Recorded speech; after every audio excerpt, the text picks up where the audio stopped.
Good afternoon. Let's begin with one final sound check with our other campuses. I'll begin with the sound check from Polly. Hi, can you hear me? Yes, we We can can. hear. Okay, good. Thank you. Sound check from West. Yes, check. We're good. We're good. Can you hear us? Okay, thanks a lot, Ken. Sound check from downtown. Before you head out. Sounds good from downtown. It's correct. Who said that? I didn't see the person speaking for that. That was John from UTO. Okay, thank you, John. I was expecting Samine to speak and it just did not sound like her. We can Okay, hear you thank just you. fine, Shirley. Thank Okay. you. Thanks. Sounds like everything's great. Then I will call the meeting to order of Senate meeting number 5 of the University Senate and welcome you all. Let's begin with our quorum calculation question. Okay, we're going to go ahead and begin. I'm going to share this screen.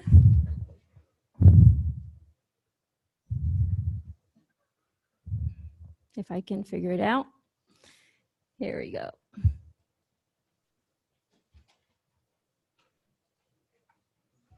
Okay, the poll is open. Select the campus that corresponds. Select the answer to that corresponds to the campus in which you are attending today's meeting. A for downtown, B for Polytechnic, C for Tempe, and D for West.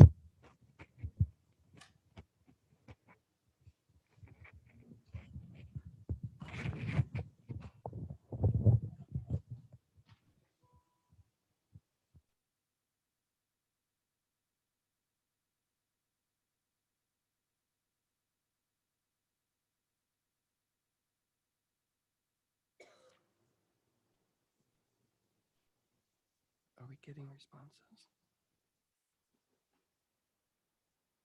I'm good. Not yet. I'm going to give him 5 more seconds. Closing the poll. Okay, thank you. Thank you. We're going to go ahead and do the second question. So the second question is, have you given a report on the Senate meeting number 4 to the members of your academic unit?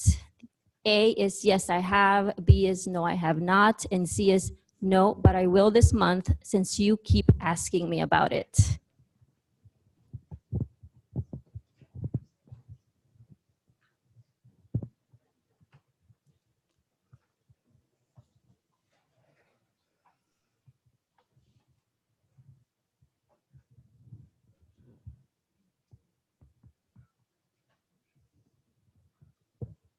Closing the poll.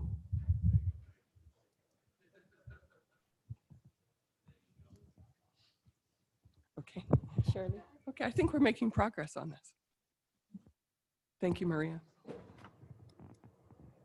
Do you need any more information before we go ahead? Okay, thank you.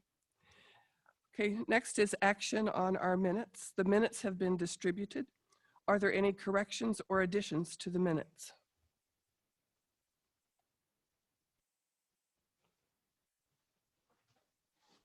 Hearing none, the minutes are approved as distributed. And we'll proceed next to the UAC Chair's report. I have just a couple of items.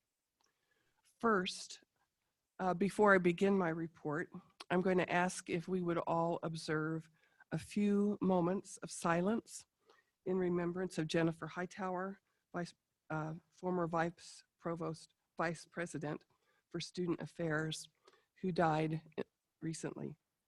We will remember her for her great dedication to our students. A few moments of silence.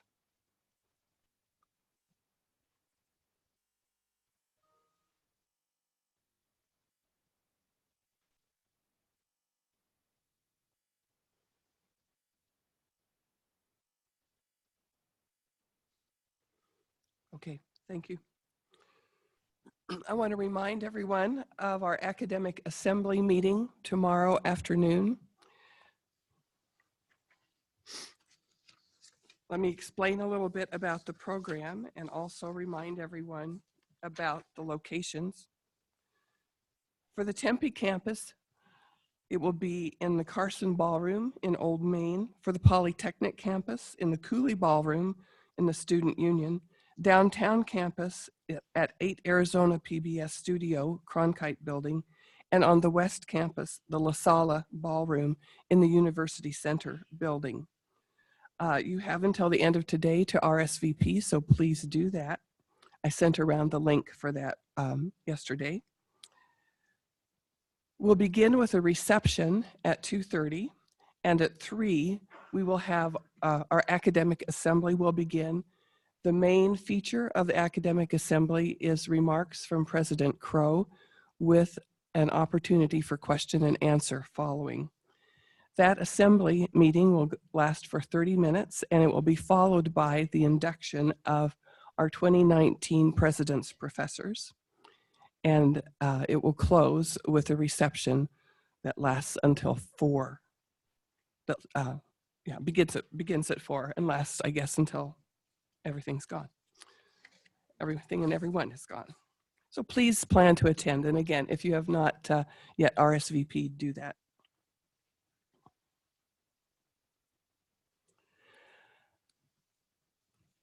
In accordance with ACD 11202 2B1H of the Academic Constitution, the University Academic Council elected Sameen Levinson, currently the president of the Downtown Assembly, to serve as president-elect for the remainder of the year and as president of the Senate and UAC chair for the 2020-21 academic year.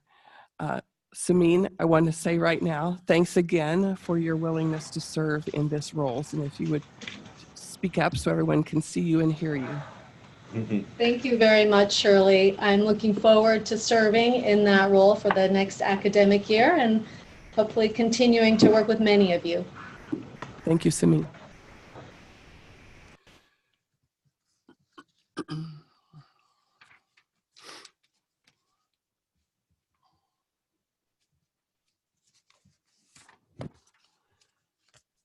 And one last item in my report.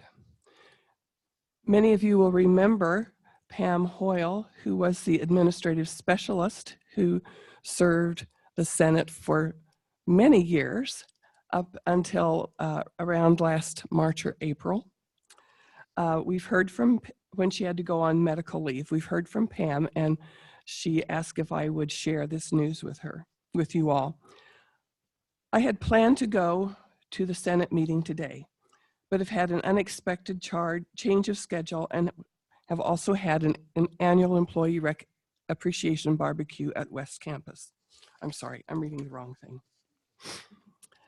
I have a heavy heart today. I sent a letter informing Deb Clark of my intention to retire from ASU. I've exhausted my FMLA in early January, and ASU is no longer able to hold my position open. I've made lifelong friends here and experienced tremendous personal and professional growth. I miss you all terribly. Please feel free to share this information with the UAC and the Senate. I would love the opportunity to stay in touch with anyone who might be interested. I hope that as my recovery continues, I may be able to return to ASU as an employee at some point. The good news is that my MDS is in remission and my DNA shows 100% donor cells. I still struggle with graft versus host disease and general weakness, but I am feeling better as time goes on. I'm so happy to hear from Pam about the state of her health now, and I'm glad that she asked me to share this news with you.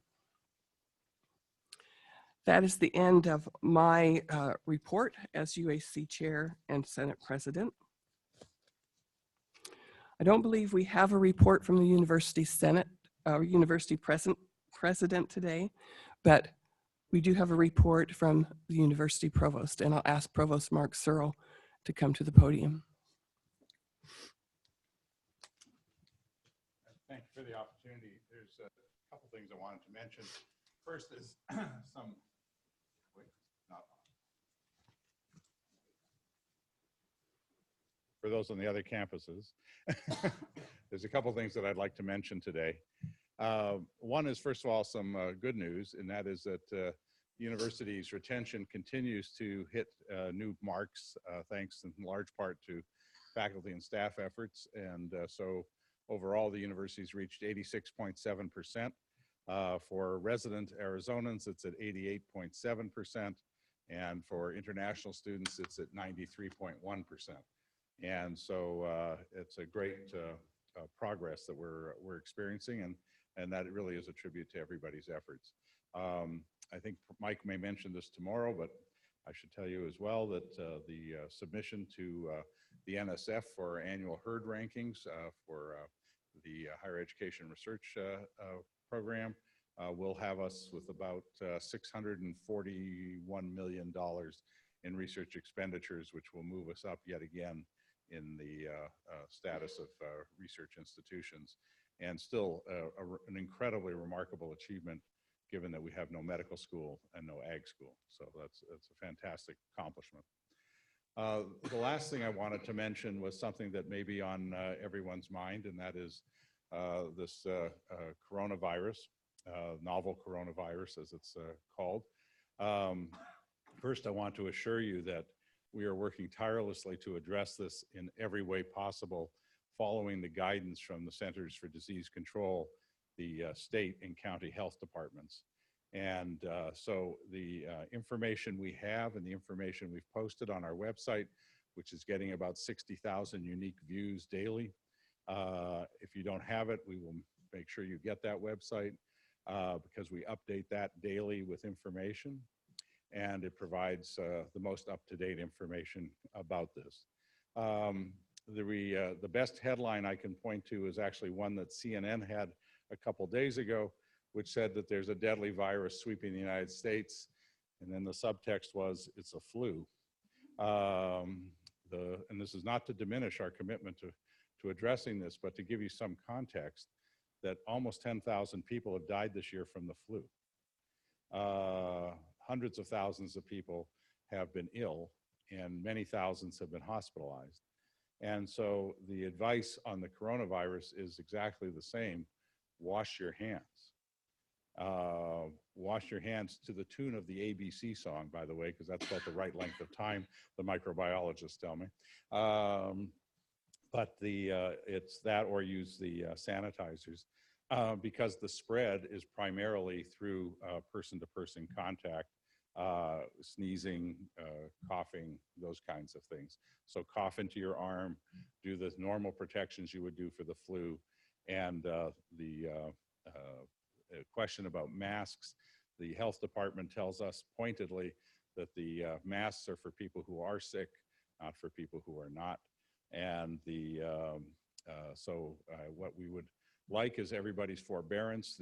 As we continue to work at this, there is still but one case. That person has been in isolation now for quite some time, is being treated, by the way, with over-the-counter medication. There is no prescription drugs that this individual needs. And people ask us, why don't we identify the person? Why don't we tell us where they live? All these things. Well, first of all, we're prohibited from doing that. Second, it would obviously be manifestly unfair to someone to do that.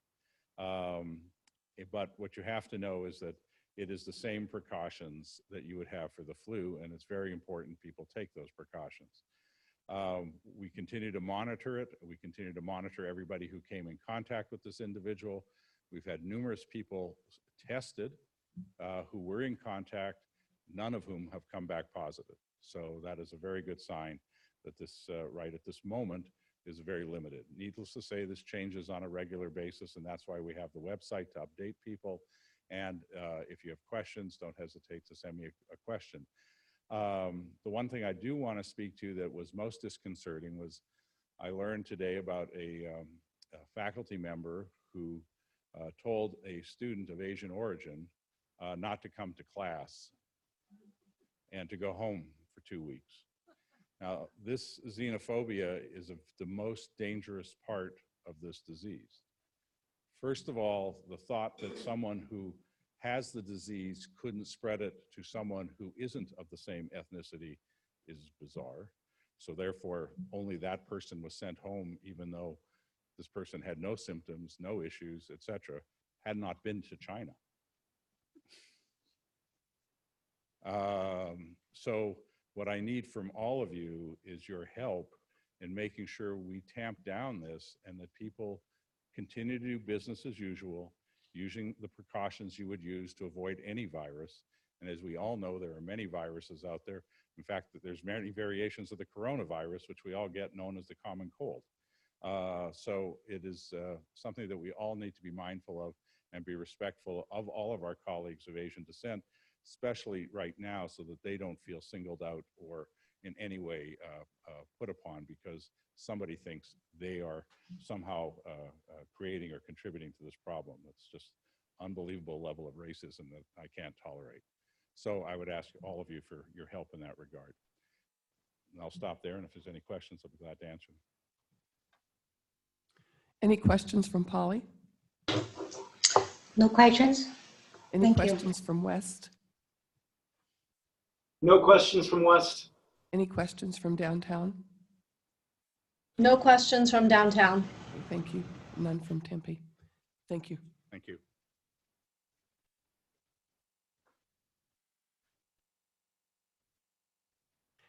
The next item on our agenda is an informational report. I'd like to welcome Lindsay Begley up to the podium. Lindsay Begley is Director of Social Embeddedness in University Initiatives, and we've invited her here today to talk about the development of lifelong learning programming for Mirabella. I had a chance to talk with Lindsay about her work a few weeks ago, and I'm very excited to have her talk about what she's doing with you today. Thank you, Shirley. Thank you all for this welcome. It's an honor to be with you and to share with you this Mirabella at ASU project. Just a moment of clarification. My former role is Director of Social Embeddedness. My current role is Director of Lifelong University Engagement. So a bit about the project itself, sort of the basics. For those of you on the Tempe campus, you may have already observed this building going up. It is a very, very tall 20-story high-rise community right on Mill and University. This is what they call a life plan community, otherwise known as a continuing care retirement community. And what that means is that in addition to the 252 independent living units, they also have assisted living units as well as memory care and acute skilled nursing.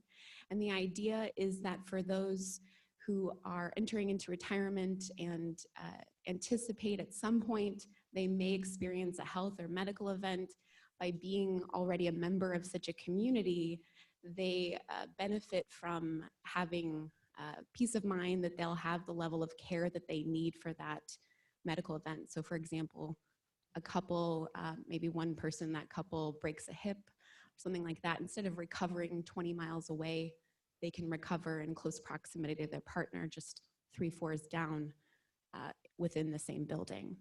So the building itself is scheduled to open in fall 2020, likely September, October of this year.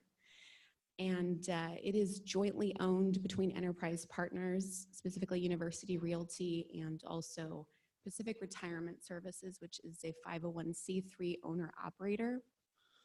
In addition to it being a life plan community, which there are many in Arizona and in the Valley specifically, Mirabella is a university-based retirement community, which is a special designation that has sort of a loose criteria, but I will say that there are about 80 life plan communities in the United States that consider themselves university-based, but a handful are more than just loosely affiliated with the university. So oftentimes they share the name of the university, or they share a college town, but are probably miles away from the actual campus.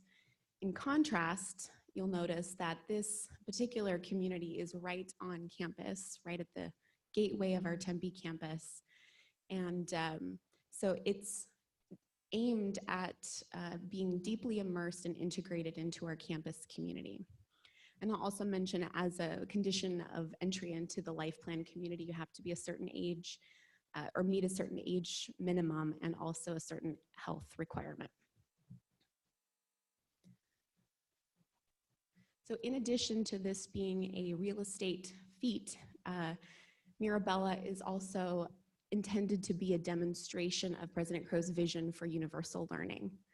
And that is to say that ASU is adapting to meet the needs of all learners at every stage of life and work. And so that also includes those who are emerging from the workforce and who have the time and capacity and energy to recommit themselves to endeavors of intellectual curiosity. And so ASU is really thinking about how we can position ourselves to be at the center of this new life stage that we really didn't see 30 years ago after retirement, in which people can really revisit what is intellectually exciting to them, but also discover renewed purpose and engagement.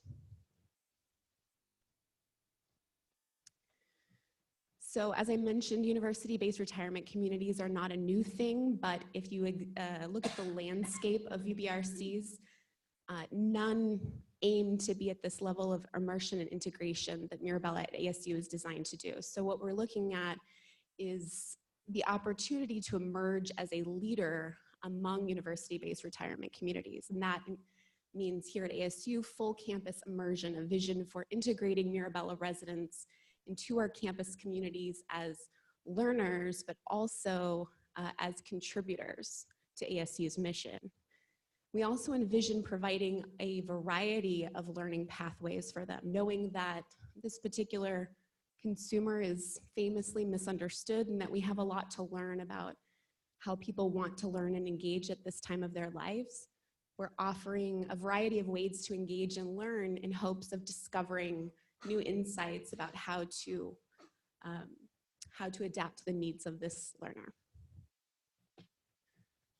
So in the spirit of challenging our assumptions about what's possible by including Mirabella residents into the ASU community, our question, or our driving question, is how does the modern retiree want to integrate with the university to discover, learn, and engage? A second challenging assumption is, how might we deploy their professional expertise, their industry knowledge, their community leadership to advance ASU's mission, knowing that these are folks who generally want to be contributors and champions of our mission? And then finally, how can we build an intergenerational campus community that is generative and mutually beneficial, that meets the needs for their vision for their retirement, but also meets the needs of our students and faculty to achieve their objectives? I find it helpful to revisit the average Mirabella profile, because I find that sometimes we have a lot of assumptions about who these folks might be. Who are these folks that want to live on Millen University? I'll say most of them are sort of in their mid-60s and 70s, generally very recently emerging from a variety of professions. So a lot of times I hear folks ask whether or not these are retired faculty, whether these are alumni or parents of alumni. And in fact, the majority of them, only 28% actually have an existing ASU affiliation. So that means they are alumni, parents of alumni, or ticket holders, season ticket holders. So that to me was a very surprising statistic, and it told me that we have our work cut out for us in terms of educating these folks about what we're about and acquainting them with all the opportunities on campus. About 85% of them currently live in Arizona, or they have a home in Arizona. So they're very familiar with Arizona and the Phoenix metro area, but not at all familiar with ASU. Though all will say they feel inspired by what ASU is doing. They are from a variety of careers: healthcare, social work, finance, business, real estate, all over the board. A handful are retiring faculty as well. And 90% have indicated to me that they are very interested in being contributors and champions, specifically a resource to our students. So it's really up to us to figure out what the opportunities are to engage them in support of our mission and the success of our students. Shirley had asked me to explain a little bit about our vision for what the learning pathways will be for our residents. And so we've identified a variety of opportunities that range from the most informal, low commitment opportunities to more formal, high commitment opportunities, knowing that the majority of our residents are going to be interested in low commitment, casual learning opportunities, with very, very few interested in those high commitment ones. So for example, on the far left, we have our campus lectures and workshops that are available to the public. But what will be really exciting for them is that it's right at their fingertips, right outside of their door, they can access these lectures and these learning opportunities. We're also envisioning bringing lectures to the building where we'll have an auditorium that seats about 300 people. So it's an exciting opportunity for them to go to learning opportunities, but also bring opportunities to them. Then we're also going to be curating a list of courses each semester that they can join as guest learners. And in this case, these are going to be courses that are selected based on their suitability for a Mirabella resident to join as sort of a casual guest learner, not a necessarily somebody who will be turning in assignments or anything, but these are folks who are really interested in diving a little deeper into a topic, but not necessarily, going to be following the whole course of study. And so we're hoping to curate a new set of courses each semester, hopefully with the instructors feeling enthusiastic about welcoming these folks into their classrooms. And then so I would say the majority of folks, those two opportunities are sufficient for them, but there's a few people who have had their hearts set on very specific topics, or they're hoping to engage in the classroom in deeper ways. And so we've then asked them to be our custom classroom engagement pathway, which is really just, we're gonna ask that they go connect with the instructor and discuss with them what their expectations and hopes are for participating in that class and negotiate the terms of their participation. We think that we'll see some really interesting engagement opportunities from them when they do that. So that way, if it's a course that's partially delivered online, or if it's not a lecture, if it's a project-based class and it's just not appropriate for somebody to pop in and out, then that discussion can be had at the time of that conversation. That covers about 99% of our residents, but we do still include this idea of auditing in these learning pathways. If somebody does want to formally audit, that option is available to them, though it will require formal enrollment, and of course, applicable tuition and fees apply. And then finally, it's possible somebody will want to seek a credential, and in that case, they would formally enroll and pay tuition and fees as applicable as well. So those are that's the vision for the learning pathways at this point. And knowing that these are folks who bring, decades of experience in their respective industries, these are some ideas that I would like to share with you about how you might think about engaging with them. There's a model in the Fulton Schools of Engineering where a professor has engaged 2 Mirabella residents as professional teaching assistants. And in that case, he has a very hands-on class, and he's able to scale his class up because he has additional people in his room who can reinforce the material and share insights from their industry experience. That's just one way, but you might think about career, professional development mentors, project coaches, panel judges, if you host a competition of some sort, industry or community partnership connectors. So if you're looking to find an industry counterpart or a community counterpart, these are folks that bring, lots of experience and connections. So if you're looking for something like that, please let me know, and I'm happy to solicit, to see if there's anybody that can help you out. guest lecturers, of course, and if you have an event or something and you're looking to promote it, please consider promoting it among Mirabella residents. And then finally, Shirley's asked me just to share ways how you can engage.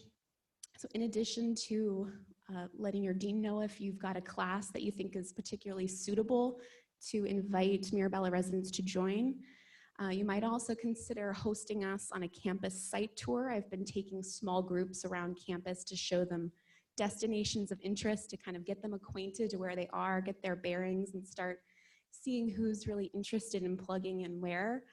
So if you've got somewhere that's visually interesting, please let me know and I can host a campus site visit for them. Or if where you work isn't visually interesting, but you have a lot of work that's interesting, please let me know and you could do a lecture at Mirabella.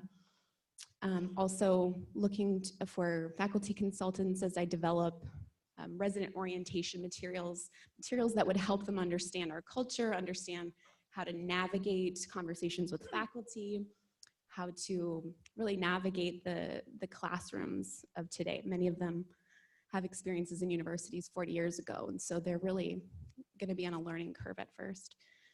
And then finally, share how you've successfully engaged residents to inspire other faculty. So I know that many of you may make organic, authentic connections and be on your way, but if you wouldn't mind sharing what models have been successful to you, that would help me kind of understand where there's traction and where there's some organic integration happening.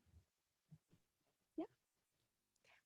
Are you ready for questions? I'm ready for questions. Okay. This is my contact information if you want to send me ideas, feedback, thoughts, all of that. My job is to make sure this integration is successful, so I look forward to your feedback. Okay. Thank you, Lindsay. Do we have any questions from West? No questions from West. Thank you. Questions from downtown? I have one question, Shirley. Is it possible to share the PowerPoint with senators? Yes, with Lindsay's permission, we'll do that. Thank you. Question from Polly? I have a quick question regarding how much you cost. How much is the unit? Yes. The question is it about what it costs? Is it about what a unit at Mirabella costs? There are a couple of units left. It's by and large sold out, but there is a sales office. I'm happy to point you to it if you're interested in learning. Ballpark it. Okay. I'm not gonna do that. Oh, sure. Well, it's an entry fee, so it really depends on the unit size. The average is 800,000, but it ranges all the way to over $1 million. So the smallest is, I think, in the 300s, but it depends on the unit. And it looks like there's no other questions from Tempe. So thank you very much, Lindsay. Sure.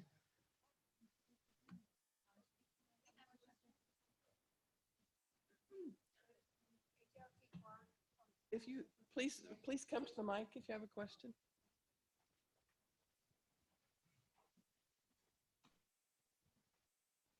We have a mic here in the aisle.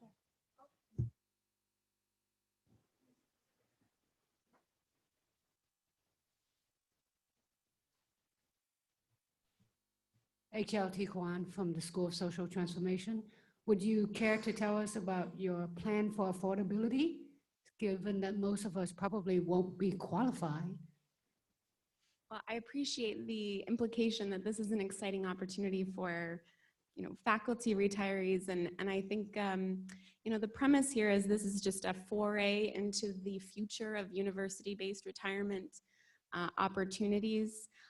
And I think we're going to be learning a lot in this, first iteration. But the hope is, that this is just the beginning, and so would be really exciting to see that, we become a leader in this space, and we can see a future for more affordable options.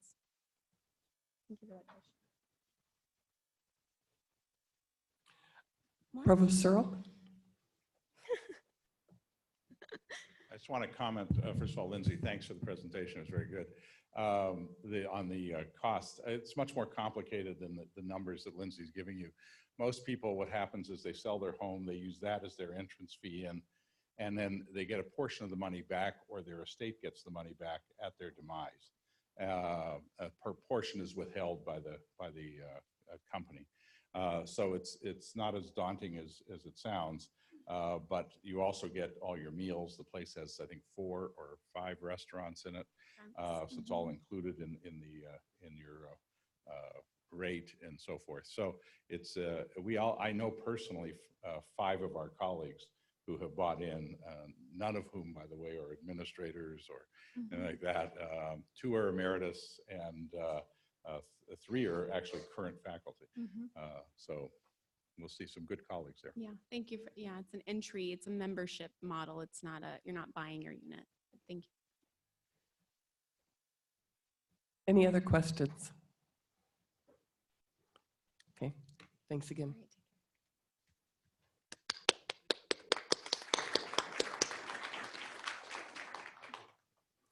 Next, we'll hear a report on the November 22nd ABOR meeting, 21st ABOR meeting from Greg Stone, who is president-elect of the Tempe Assembly.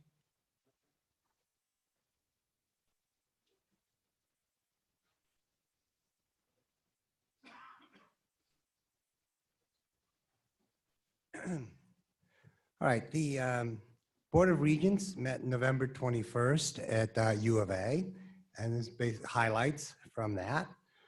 First, they heard a report on the inaugural Regents Cup event that was held at U of A. It's a celebration of free speech and civil discourse through rigorous debate.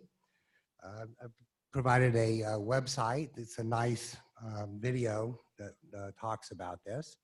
ASU teams took 1st and 3rd place, yay, and I believe we're hosting it next year. They also discussed a proposed policy on tobacco use, including smokeless tobacco. It consolidates the existing policies at the 3 universities into a single policy. And so some of you might wonder, we recently addressed the question of a tobacco policy. And essentially, this is just an effort to have something that really incorporates everything from all 3 into a single policy. Okay? They were also asked to consider, on first read, a policy on academic credit.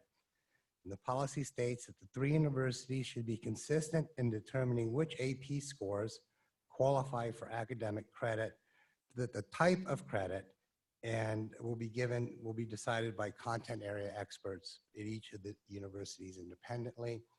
I think some context is valuable here.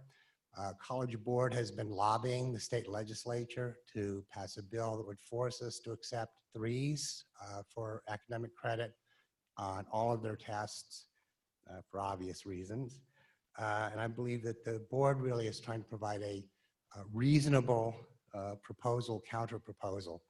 And so again, under this, we could assign things credit of, say, just an elective, or all the way up to, say, major credit. But that would be different, could be different at each university, and we'd have control of that. They also approved the annual report of the AZ transfer, which included a link to a revamped and I think exemplary website. And this is for community college students transferring to one of the state universities, although it does cover other kind of transfer issues as well. And I mainly wanted to mention it because it is a really, really well designed website. Be relevant for some people, but if you ever want to get some ideas about good website design, I recommend it. Now, the principal substantive reports concern the establishment of new general education programs at 3 universities. U of A and NAU are scheduled to start August 2020. ASU will begin with a pilot program at the West Campus in fall of 2020, full rollout expected in August of 2022. And then there was a recurring theme I noticed in call to audience and also in the student regents report, which was growing concern about student insecurities due to things like financial stress, especially food insecurity, but also things like the cost of necessary course materials, even things like housing can be a stress on our students. And so I think it's something that we'll be seeing more interest on the part of the board in the near future. They're very concerned now with retention as an issue, and clearly these are issues that would affect that. Okay. Thank you, Greg. I'll ask for questions from each of the campus. Questions for Greg from the West Campus? We have no questions. Thank you. Questions for Greg from the Downtown Campus? No questions from downtown. Thank you. Questions from Polly? No questions from Polly. Thank you. Thank you. I don't see any questions from the Tempe campus. Okay. And if you have any questions, you can contact me at my email address. Thanks. Thanks for this report, Greg. Next, we'll hear from Yun Kang at the Poly campus. Yun is the president of the Poly campus assembly. Yun is going to give two reports. One follows the other. The first is a report on the November 21st Arizona Faculty's Council meeting, and she'll follow that with a report on a summer research project that she conducted. Thank you, Yun.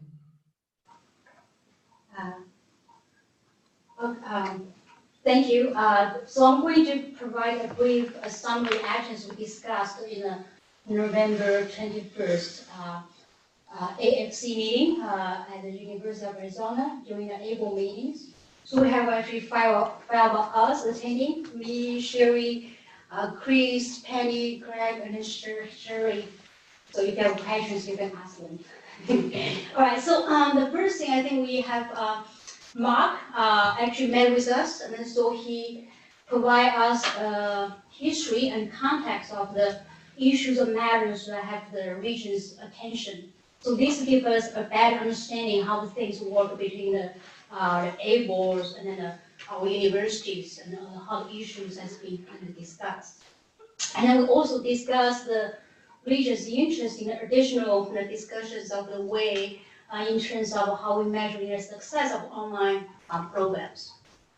And we also discuss the thing of the region's breakfast, which is I think excellent teaching, and then the retention. I'm going to have another additional slides to address this. So in addition to these issues, AFC also has been discussed the university's carbon neutrality efforts and also the open access policies for course learning materials.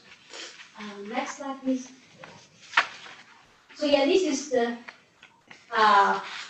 topic for the region's breakfast has been the excellence in teaching and the retention graduations. So the regions has spent a great deal of they want to how our university and the faculty has been the teaching contribute to the retention, because the excellent teaching has been essential to our high quality education, of course, the students' success. And then the faculty are the one teaching, and they have played an important role in the engagement of the students, retention, and graduation. So we have been the engaging teaching has been really extremely important.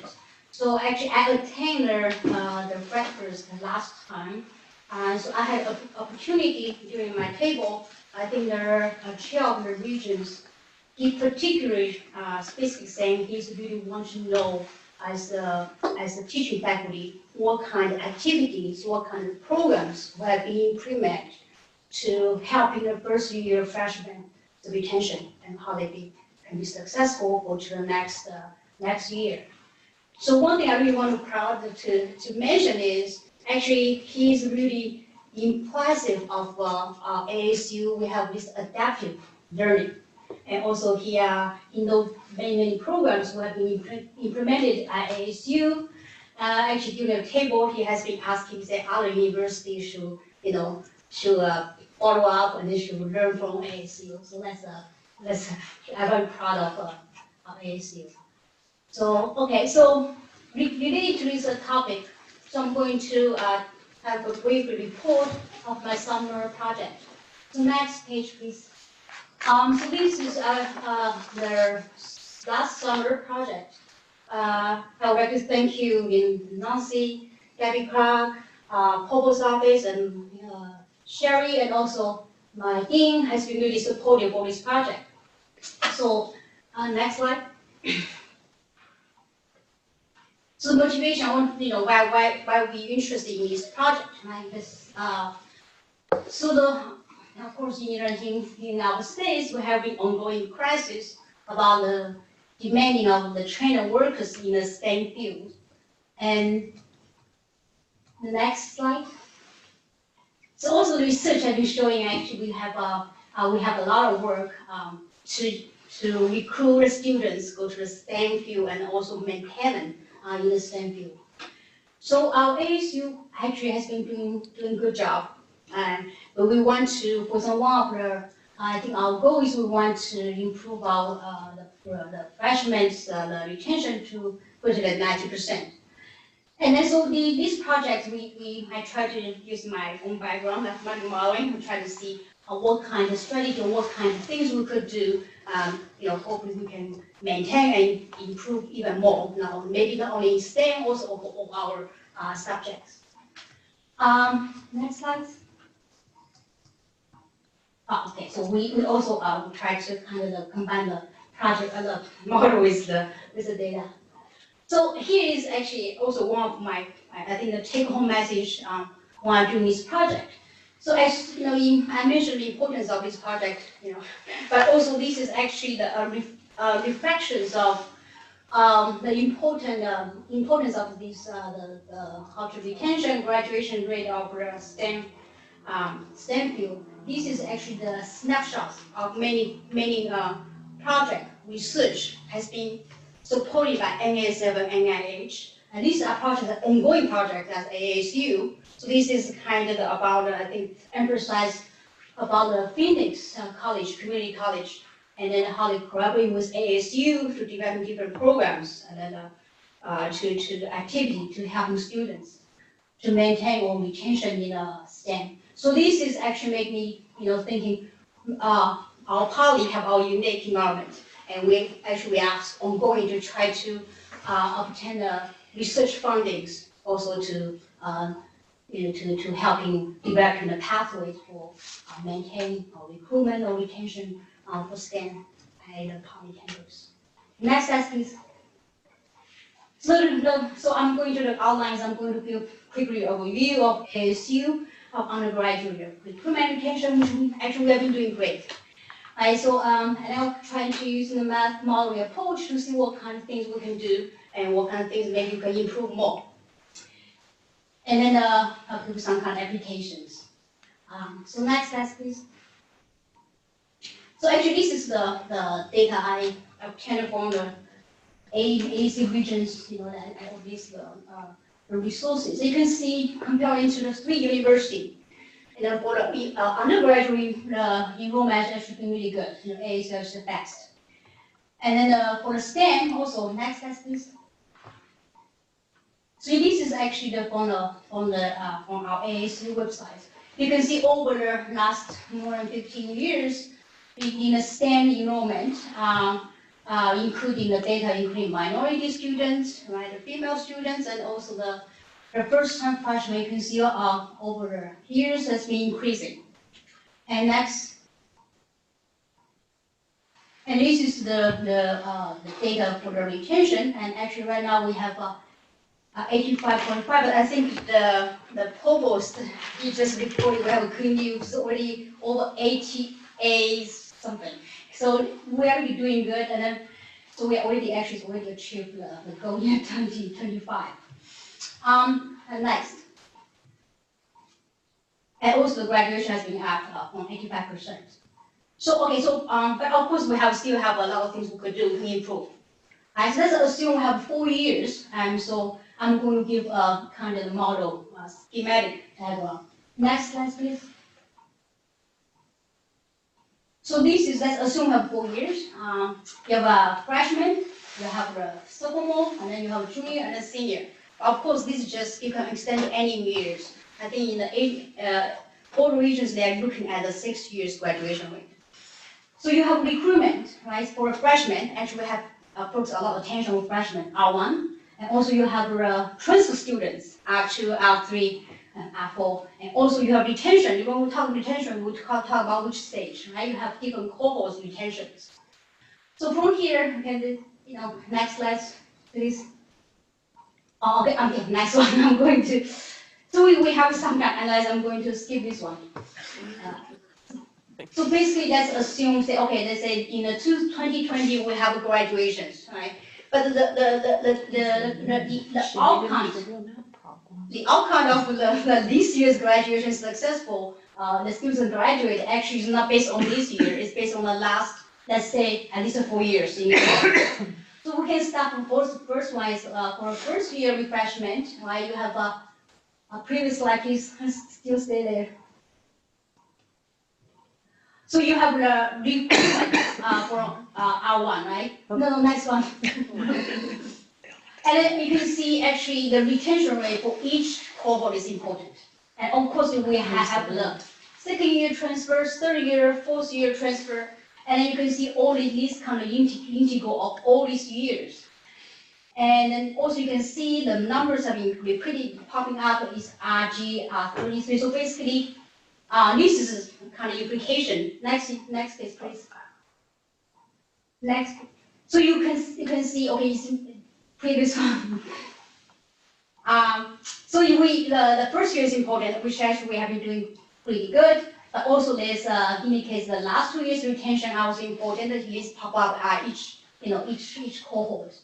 And also you can see not only in the first year, but also if we consider graduation overall, we also have to kind of focus on the transfer students from community college. Right? And actually this also linked to, I think earlier, Craig has been mentioned, we have this kind of AC transfer. We do have this kind of program has been developed in I think over all the university system in Arizona. Next one, please. So whether transfer students are important, so let's just give you the data to show you can see more than, except the black one, the other one over more than 50% students get bachelor actually have some sort of experience, coming from community college. And next slide, please. And this is also show community college degree. You can see ASU doing pretty good, but we may be doing better, right? So for example, we can maybe doing as good or better than NAU. Next one, please. So also the other additional applications, for example, our president Michael Cole wanted the annual growth rate of 20%, and then we want to have retention rates 90%, let's say for every year, and then this should at least give us some kind of a number how we should for the what's the graduation rate in the 4 years, and then what will be the next year. And in terms of graduation rate, probably we should have more effort to make that happen. Okay, next one, please. So it's a take-home message. I just want to refresh. So we have been doing great in both enrollment and retention, and then we actually have been doing great in the refreshment, retention. We have so many great programs. Right, so the last 2 years retention also very important, and also we in order for overall retention graduations, and then we may want to emphasize on the transfer students. So, and also this I mentioned earlier, there's a lot of research education opportunities. For me, I'm from Poly. I really would like to working with the engineer and then my own unit to extend these opportunities for STEM. Thank you. Thank you, Yun. Do we have any questions for Yun from Poly campus?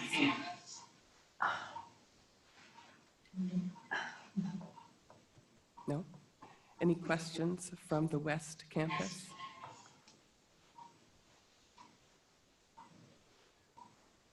Any questions from the downtown campus? Oh, sorry, Ken from West. It's just right there. Karen Tanabe from West Campus. So you mentioned there are huge research and education funding opportunities. Right. I think actually from the west, right? Yes. I think many actually my list actually the PEN. I think she has been involved in all many kind of research. I think you and also Ken, many of you actually are either senior personnel or a co-PI there. Right. So I'm interested in other new opportunities that you might have for STEM, particularly at the 3rd and 4th year. The sound is cutting out. Sorry, I cannot hear. Sound is cutting out. I'm curious to know about the funding opportunities for 3rd and 4th year STEM students. Oh, I think for the particulars, I don't know exactly how particular, but I think it would be great to talking to the NSF the managers. So that's something I think we can kind of as the one of the key points we want to bring up. How we want to address the last 2 years in order to at the end you have graduation. I think that can be a your standing point to the NSF manager, but I don't know specifically is one there or not. Thank you. Questions from downtown? No questions from downtown. Thank you. Do we have questions from Tempe? I don't see any. Thank you, Yun. I appreciate your bringing your disciplinary expertise to study an issue that is of interest to all of the faculty, is retention, and particularly you're developing this model that allows us to track retention for transfer students. Many of the existing models are interested only in first-time freshmen and our ability to retain them for a period of 4, 5, or 6 years. And you've helped us figure out a way to track our transfer students as well. So thanks for your work on that.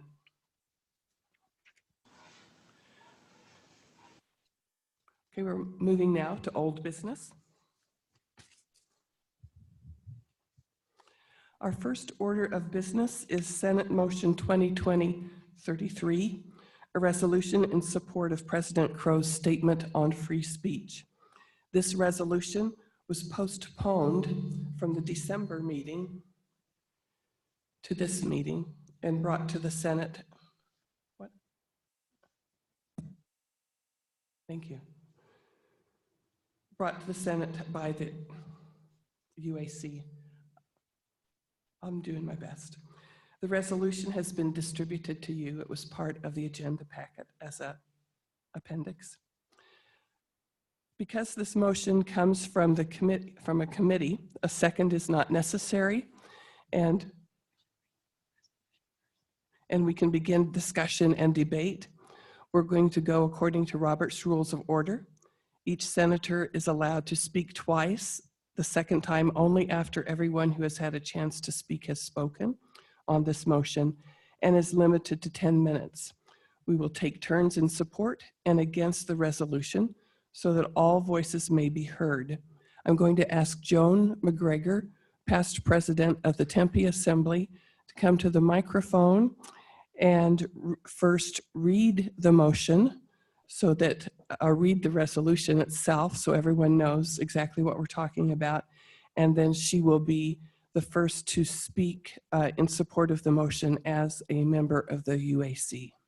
Thank you, Joan. Thank you. Is that on? She turned it. Okay, can you hear me? Good.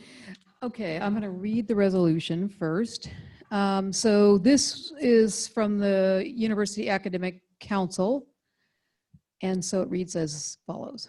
Whereas Arizona State University requires a robust exchange of ideas for intellectual development of students and the university mission of knowledge production. Whereas Arizona State University has on occasion been targeted by individuals and groups espousing hateful ideas and rhetoric.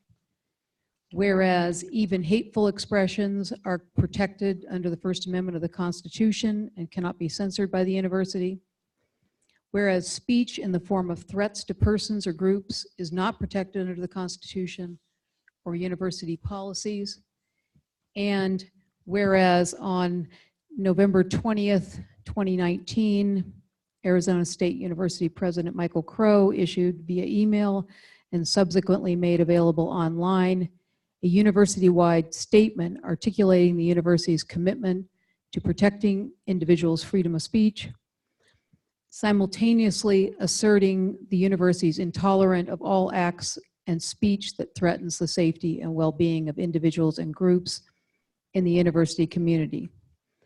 Therefore, be it resolved that Arizona State University Senate, representing all faculty members and academic professionals, 1, publicly assert and affirm support for President Crow's clear and timely statement on November 20th, 2019.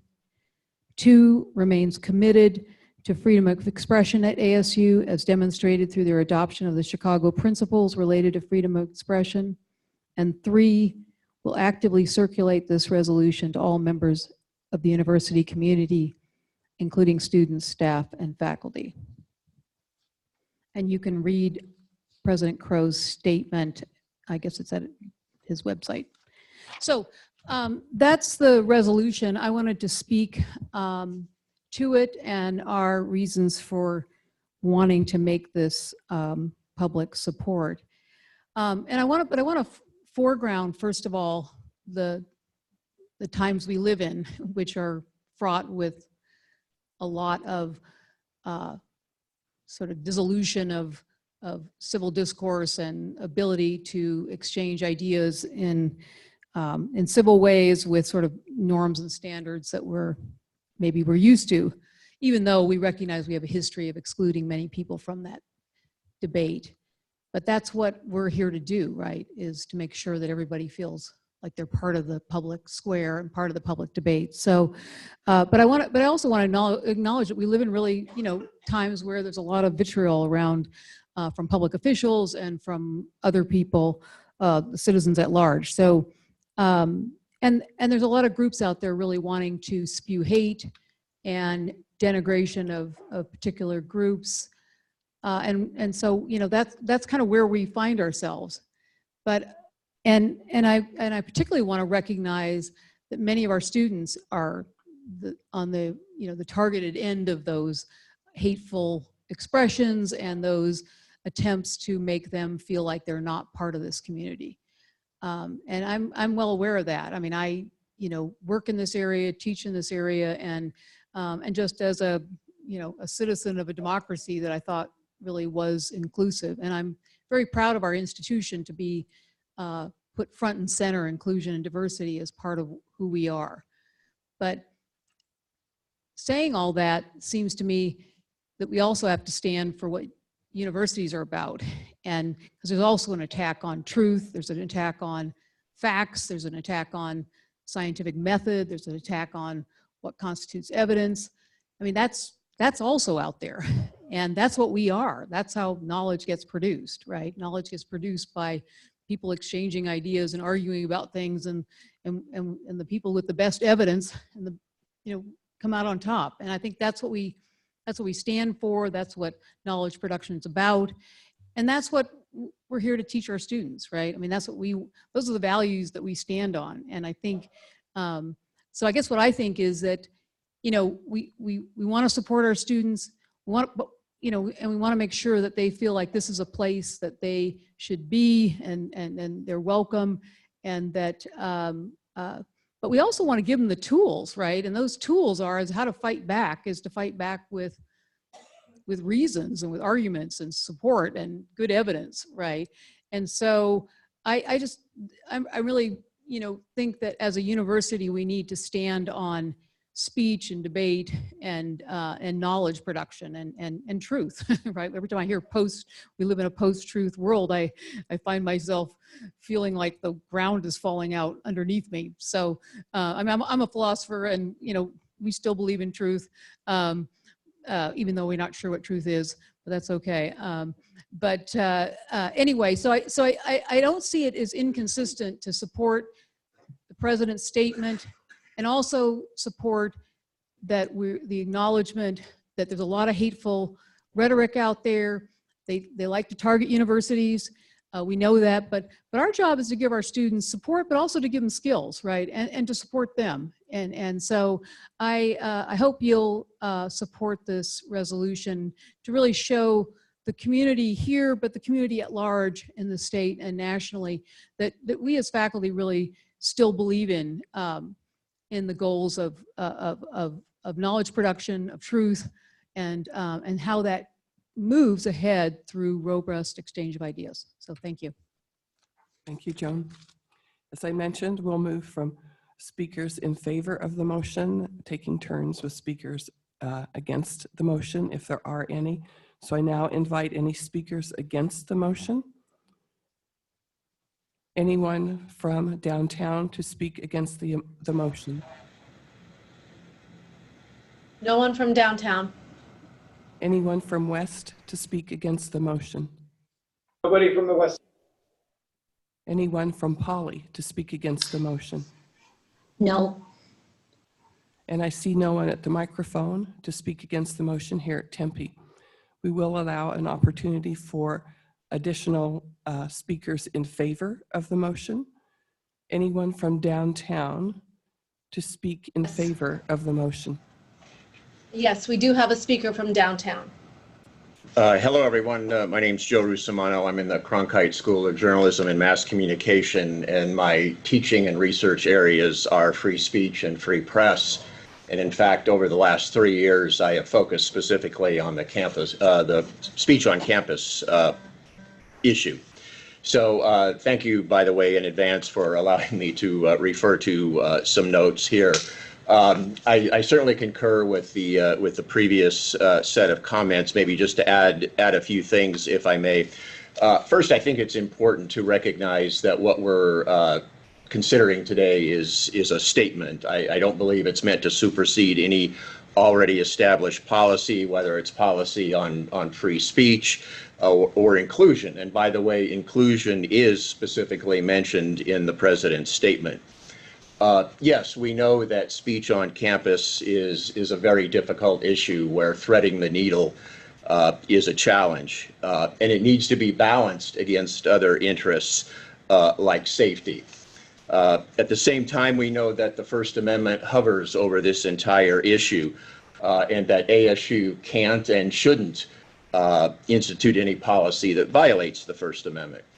That said, First Amendment law does allow that speech that somehow legitimately endangers safety or engages in harassment can be limited and possibly punished. Speaking of First Amendment principles, we know that the government cannot determine for us what kind of speech is acceptable or unacceptable based on its content. That's the essence of our First Amendment. That decision is largely left to the people, we the people. In the same way, a university, particularly a state university, should not be making those decisions for us. Just as in society at large, we usually allow the marketplace of ideas to operate, there are strong arguments that especially on campuses, where exchanges of ideas and concepts are a core purpose, we should let that process play out. We know that the Chicago principles are part of both President Crow's statement and this resolution, and those should be recognized as being very important. At last count, I noticed that 70 universities across the country have adopted the Chicago principles, ASU being one of those. Understandably, among the whatabouts often brought up within this kind of conversation is hate speech. American courts have determined that absent other traits like harassment or threats, which can be punished, hate speech is protected by the First Amendment. As I suggested, we don't want the government telling us what speech is too hateful or too offensive to be acceptable. Where would that line be drawn? Let the people decide, then they can address what they believe to be bad speech with their own speech to counteract that. The great Supreme Court Justice Louis Brandeis once wrote, "The remedy to be applied is more speech, not enforced silence." And I think this resolution embraces that in a very nice way. Thank you. Thank you, Senator Russomanno. Let me ask again if there is anyone to speak against the motion. Anyone from Tempe? Anyone against the motion from Polly? Nope. From downtown? Not from downtown. From West? Anyone against the motion from West?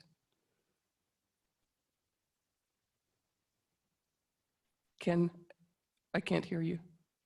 Nobody from the West Campus. Thank you. We'll hear one more. I'll call for only one more speaker in favor of the motion, if there is any. Is there anyone in favor of the motion to speak here from the Tempe Assembly?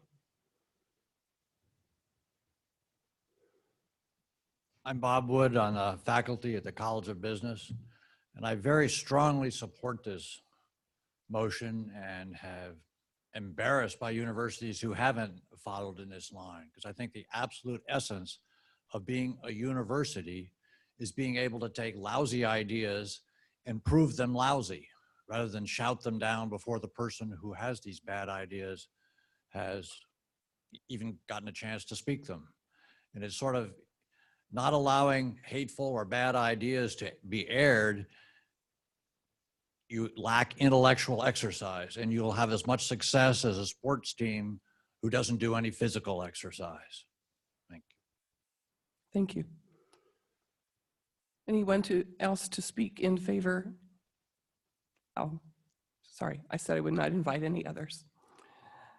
Thank you all for your comments. We'll proceed now to a vote on the motion. Maria, have you prepared a vote on motion 2020-33?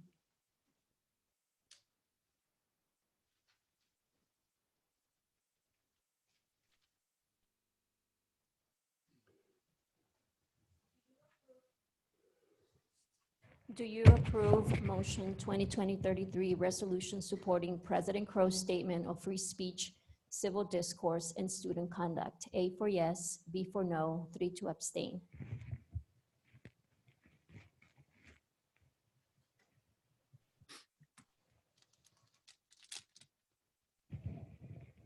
Closing the poll. The motion passes 87 yes, 6 no, and 7 abstain. Thank you. Thank you. Okay, we'll move to our new business. Lily Wang, CAPC Chair, has first read of curriculum proposals that will be brought forward at our next meeting. First reads are for informational purposes only, although you may ask for simple clarifications. Any questions or concerns should be forwarded to Lily or to me. Hi, everyone. The following motions will be taken up at the CAPC meeting this Thursday, February 6th, and then will be brought back to the Senate for a vote at our next meeting on March 2nd. So as always, if you have any questions, concerns, suggestions, please let them get them to me, preferably by this Thursday, so we can make sure that they are addressed at the CAPC meeting. And certainly let us know before the next Senate meeting so we can make sure that all parties that have an interest can be represented. Now, the items listed in Appendix A will be brought up at the CAPC meeting, but will not be brought up before the Senate. So if you have any questions or concerns or suggestions about the Appendix A items, please get those to me by this Thursday morning. Now, so here goes the motions. Request from the College of Health Solutions for the establishment of an undergraduate degree, BS in Dietetics. Request from the College of Liberal Arts and Sciences, School of Historical, Philosophical, and Religious Studies for the change of an academic organization code, MA in American Studies, LAAMSTMA, CHST, School of Historical, Philosophical, and Religious Studies to CSOCTRANS, School of Social Transformation. Request from the College of Liberal Arts and Sciences, School of Life Sciences for the establishment of a graduate certificate, Evolutionary Medicine. Request from the College of Liberal Arts and Sciences, School of International Letters and Cultures for the establishment of a graduate degree, PhD in Spanish Linguistics. Request from the College of Liberal Arts and Sciences, School of Social Transformation for the establishment of a certificate, Disability Studies. Request from the College of Liberal Arts and Sciences, School of International Letters and Cultures for the name change of a graduate certificate from Literary Translation Studies to Translation Studies. Request from the Walter Cronkite School of Journalism and Mass Communication for the establishment of an undergraduate degree, BA in Digital Media Literacy.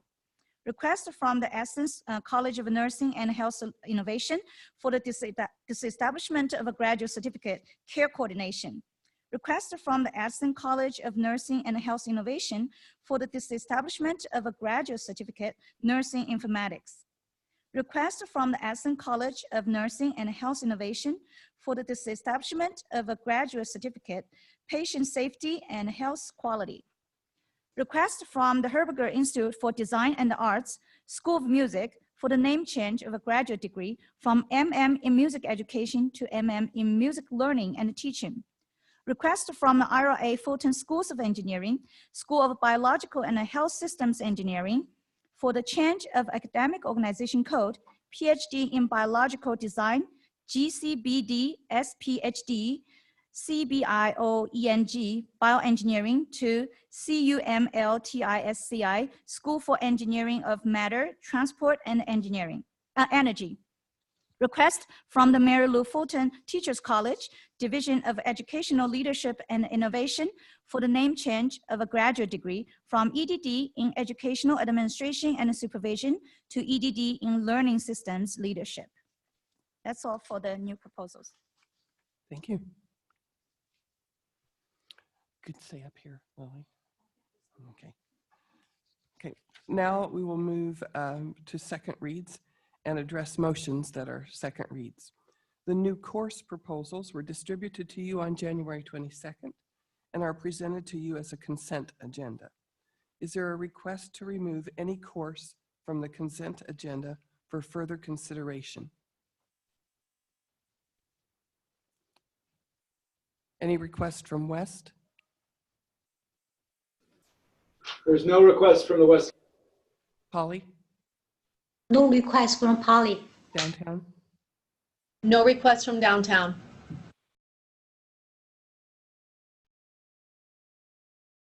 No request. We will vote on the course proposal consent agenda. Maria, have you prepared that We're motion? going to go ahead and, I don't know. This I is don't want motion. to. We're going to go ahead and take 1 second to Okay, thank you. reestablish connection.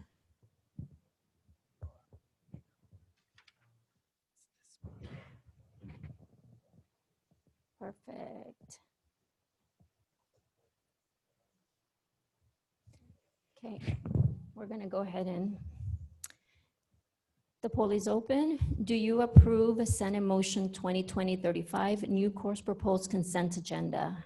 A for yes, B for no, C to abstain.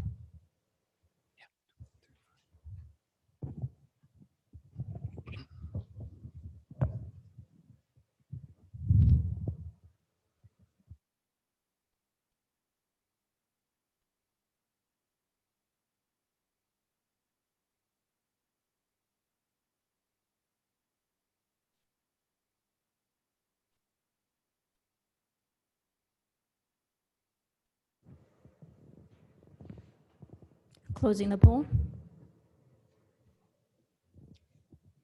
91 yes, 0 no, and 5 to abstain. Motion 2020-35 passes. Thank you, Maria.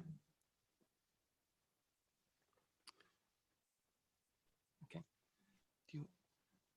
CAPC has 4 motions related to curricular proposals for your consideration, brought as a consent agenda. Lily? So the following proposals were approved at the last CAPC meeting on December 5th, 2019. Request from the College of Liberal Arts and Sciences, School of Life Sciences, for the establishment of an undergraduate certificate, evolutionary medicine. Request from the College of Health Solutions for the establishment of an undergraduate certificate, health science for the Peace Corps. Request from IRA Fulton Schools of Engineering, School for Engineering of Matter, Transport and Energy for the establishment of a graduate certificate, semiconductor processing. Request from the Herberger Institute for Design and Arts, School of Music, for the name change of an undergraduate degree from music learning to music learning, music education to music learning and teaching. Okay. Is there a request for any of these motions to be removed from the consent agenda in order to have further discussion? I see none here at Tempe. Any request from downtown? None from downtown. West? No requests from. Thank you. Polly? No requests. Thank you. Hearing no request, we will vote on the consent agenda. Maria, will you prepare that? Yes. The poll is open. Do you approve the curriculum and academic program consent agenda? Yes. A for yes, B for no, 3 to abstain.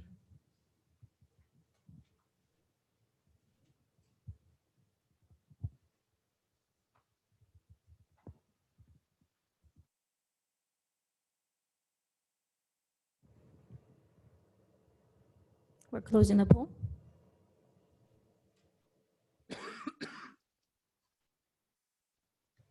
Passes with a yes with 90 votes. Okay. Motion passes. Thank you. We're ready for item 10, Senate committee reports. I believe that at this time we do not have any reports from our Senate committees. If there is a committee chair that does have a report, please speak up now. Okay, thank you.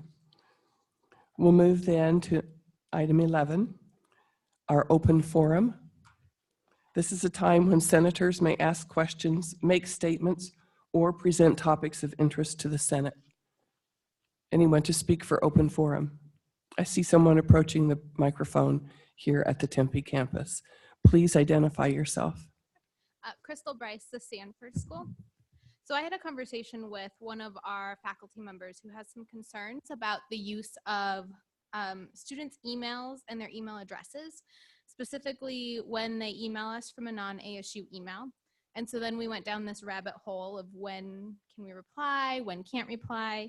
So we typed up something, so I'm gonna read it because it is the most succinct way we could say it, and then I can answer if there's any clarification. Okay, thank you. So ASU outlines that in order to abide by FERPA guidelines, we should only correspond with students' official ASU email addresses. However, students can have their email addresses forwarded to a private email account. The SSM 107-03 outlines that students can have their emails forwarded to a private account, but does not explicitly say that students should only use their ASU email when emailing faculty. In our department, the result is that emails come from all types of domains, including ASU and non-ASU email addresses. Given the growth of the online student population, we have had problems with students emailing from non-ASU email addresses and the faculty not responding because it's a non-ASU email, which then results in the students feeling ignored and ultimately not receiving the best learning experience because their questions and emails aren't answered. On the end of the faculty, this is problematic for a couple reasons. If the faculty member does not respond because it's coming from a non-ASU email address, then they've upset the student and it could negatively impact the student's evaluation, even though the faculty is following ASU guidelines. If the faculty member does respond, and they are going, or if the faculty member does respond, they're going against ASU guidelines, and we've had faculty who have been reprimanded for responding to non-ASU email addresses. It would seem that the policy needs to be revisited, either in changing the faculty guidelines of only responding to ASU email addresses, or by not allowing students to forward their ASU email addresses. Is there a specific committee that we could task with looking into this situation? Thank you for that. We can make that an RFC to refer to the student policy, Thank you. student faculty policy committee. Thank you. Yes, please approach the microphone. For my student, I told the class before the semester, because I use Canvas, they have to write an email on Canvas to me. If not, I will not respond. So this might be something that you can look into. Yes, that's Thanks. a good strategy. Thank you. Any other comments for open forum? Any comments for open forum from Polly? No. From West? We have comments? There are no comments from the West Campus. Thank you. From downtown? No comments from downtown. Thank you. I have one more thing before we adjourn, and this is an announcement from our colleagues in the Staff Council. This is from Patty Odell, who is the Staff Council President. She has asked me to announce the following. On March 17th at the Sun Devil Fitness Field, the Staff Council will host the Tempe Employee Appreciation Barbecue. The barbecue is open to all employees, including all faculty. So please sign up. We would love to have you. So faculty is definitely invited to the barbecue, March 17th, Sun Devil Fitness Field. And she's also urged us to save the date for the Hayden Library reopening, March 25th from 4 to 6. Additional information and invitations will be out by the end of February. If there's nothing else, I will now adjourn the meeting.